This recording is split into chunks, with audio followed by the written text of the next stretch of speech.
If you're an engineer, you are probably familiar with making something, spending time on it, getting it to work, but then when you integrate it with the next parts, it just doesn't work. And that's what happened to me with this video.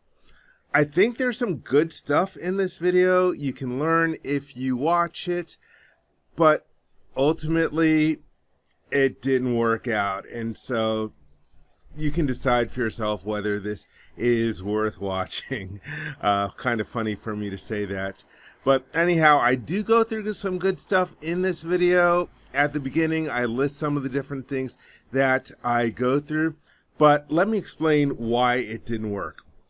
All right, so in this video, I ended up creating some different functions that used Mathcad's time function in order to create essentially a date and timestamp to make a file name. The problem is that did not work when I created a button for rolling the dice. And my whole intent was to avoid having someone use the worksheet and telling them to hit the calculate button or using Control F5.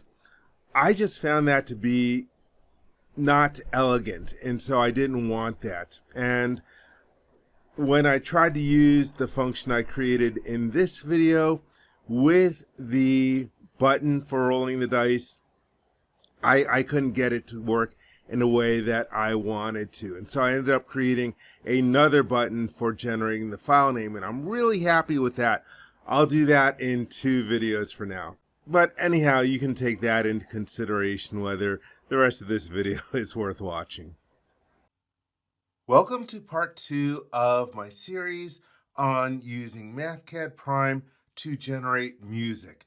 Specifically, it's the musical dice game that is attributed to Mozart. So in the previous video, I was actually able to generate music. I have the wave files being created. I played the wave files, but I mentioned that there are 2 more things that I want to improve in the worksheet. I've improved one of them I hadn't. So one of the things that I wanted to add to this worksheet is a button. If I go to the Input Output tab and the Advanced drop-down list, you can use a button to have the new minuet generated. So that's the thing that I want to do and I haven't done. The second thing that I wanted to do was to have some kind of function, possibly a button, in order to generate a random file name. And that's just to prevent myself from overwriting a previous file of music that was generated. And I was thinking about it, and random numbers isn't really what I wanted. Really, I just want some way of having a unique identifier for each wave file that's generated, sort of like a timestamp. And then that got me thinking. A few versions ago, there was an enhancement added to Mathcad Prime whereby you can add a date to the header. And that got me thinking, there must be some kind of time function in Mathcad. So I went to look up some information on that. Here I am in the help information for Mathcad. There is a time function. It's time, and then you pass any valid PTC Mathcad expression. 0 is the easiest thing. And so this will return the number of seconds since January 1st, 1970. It's sort of how they say, hey, this is the starting time of computers since 1170. And so that's what this function will return. And so then I thought, maybe someone has already created some functions that will end up returning the timestamp. And that took me to this page on community.ptc.com. Actually, I went into support.ptc.com. There is a search bar where you can search the knowledge base, and it will search the documentation, the help for Mathcad, but it will also search the PTC community. And so 5 years ago, someone was asking the same thing that I'm interested in. Does anyone know how to get Mathcad Prime to return the date and the time? And so I started reading this page and I recognized a bunch of familiar names.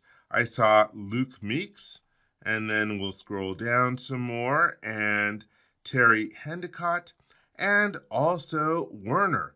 And these are three frequent contributors to the Mathcad Community Challenge.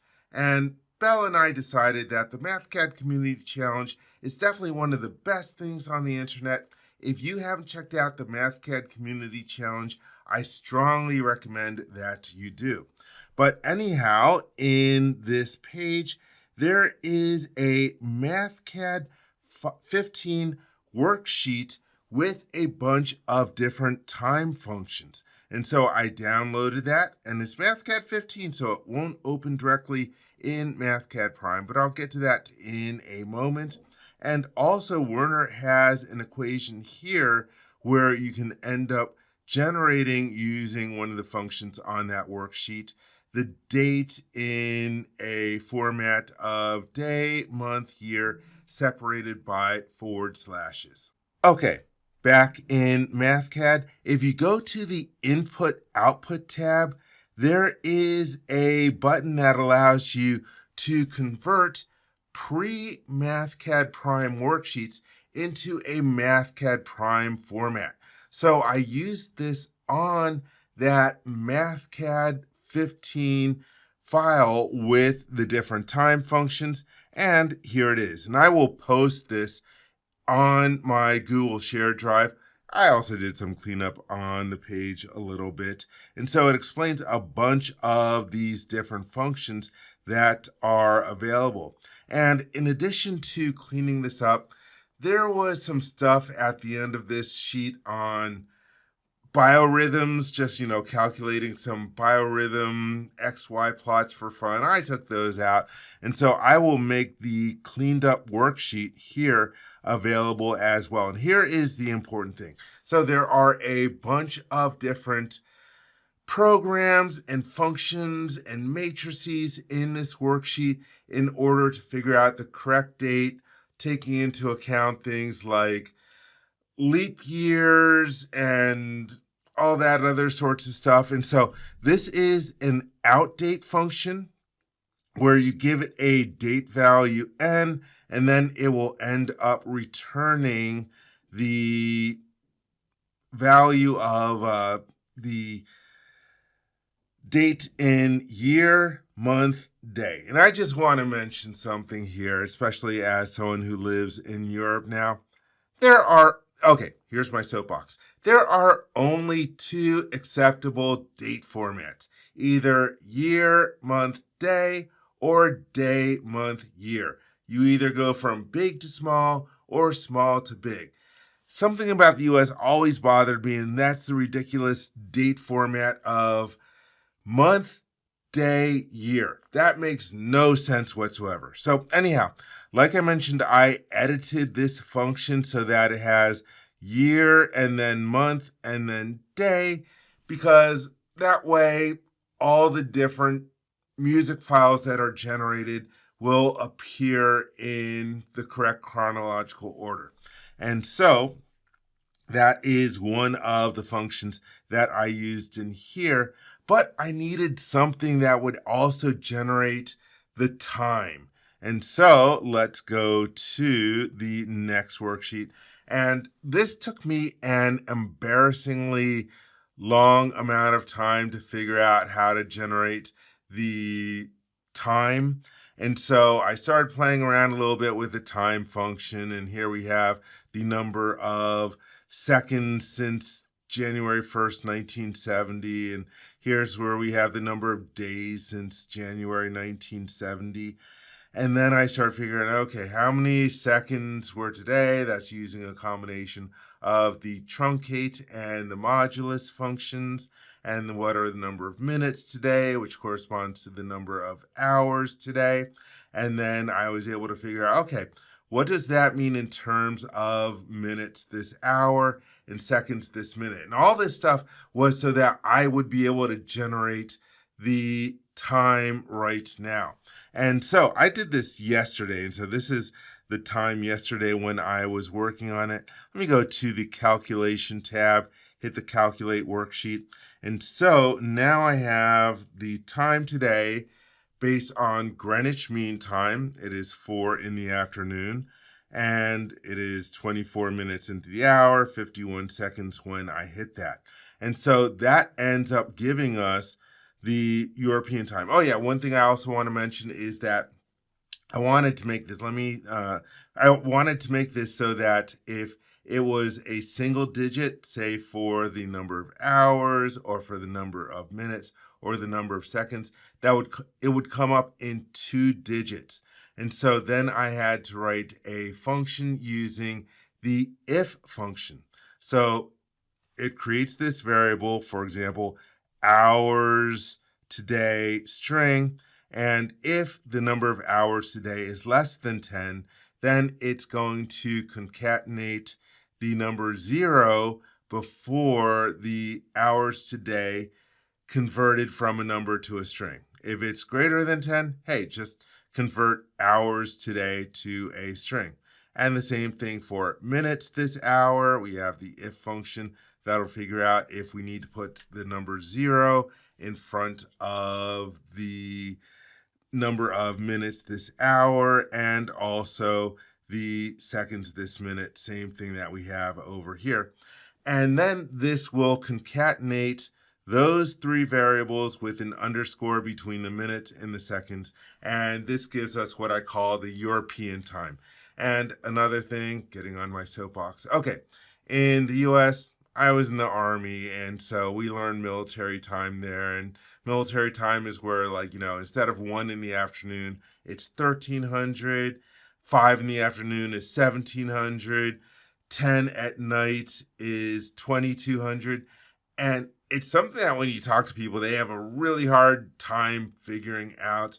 But here in Europe, here in Spain, that's just the time. Everything is on a 24-hour clock. And I'm like, thank goodness. This makes complete sense. And so here I have the European time, or what you would call in the US is military time. All right, let me go to the latest iteration of my worksheet. And so here we are at the end. And so to determine the output file name, first I have the include function. And if you have not used the include function, it is wonderful.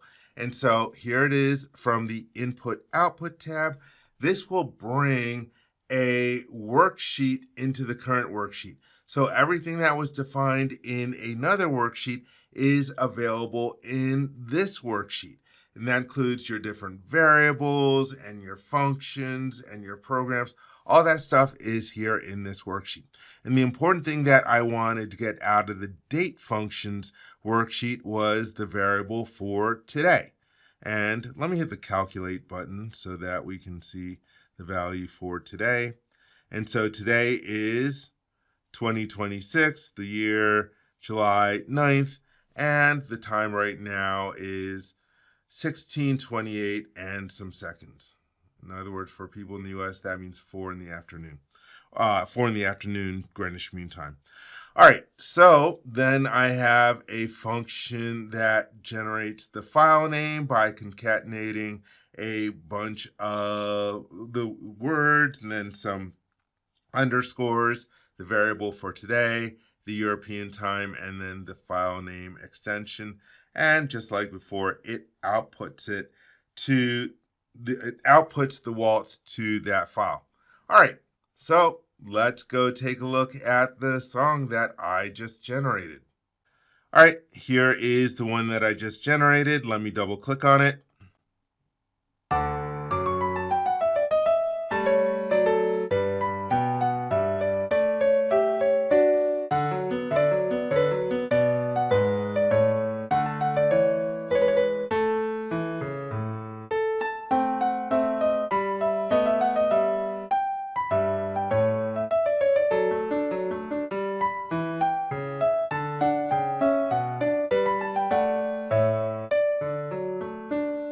That's just wonderful. Okay, so if you go to my Google Share Drive, all the different worksheets that I discussed in this video will be available for download. Hey, one more video about creating a button that will automatically generate the random numbers, the last piece of the puzzle.